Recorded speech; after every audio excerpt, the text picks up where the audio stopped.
The Lance Armstrong interview with Oprah now, and the one question that broke him down, was it a glimpse of the man behind the lying? And did it make any difference for investigators watching too? Here's ABC's Neil Karlinski. We now know that living a lie and pulling off one of the greatest cheating scandals in sport was as much a part of Lance Armstrong's DNA as riding a bike.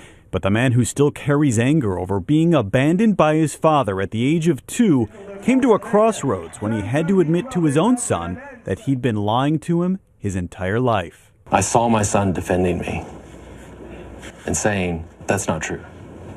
That's when I knew I had to tell him. I said,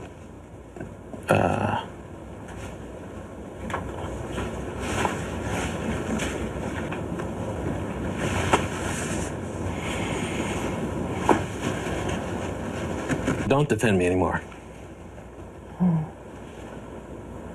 Tyler Hamilton, a former teammate and friend, bitterly attacked and even threatened for telling the truth, says he's now seeing a side of Armstrong unlike anything he's ever known. It's almost like I saw, over the last 2 nights that it's like the new Lance, or the Lance he hopes to be, and the old Lance kind of fighting within each other. You can see it. It's like a battle. This is heavy, and this is messy, and this is not something that I can sit with you and leave and go, okay, we're all good.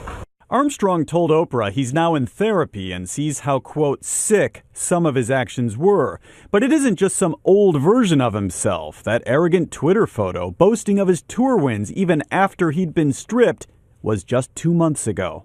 That was just more defiance. And what's scary is I actually thought it was a good idea. He acknowledged that his ex-wife Kristen knew of his cheating and encouraged him to not only stop, but to come clean. He never did until he lost everything and was backed into a corner. Will you rise again? I don't know. And Neil Karlinski is with us here in New York. He's been with us all week on this. And Neil, you talked with anti-doping officials who've watched this interview as closely as you have now. Has it made any difference for them? In a word, no. They say he has to come forward under oath with names, dates, who helped him get the drugs, who helped him maintain the cover-up, pass the drug test. They say there have been talks about him coming in before the Oprah interview. Those have since stalled.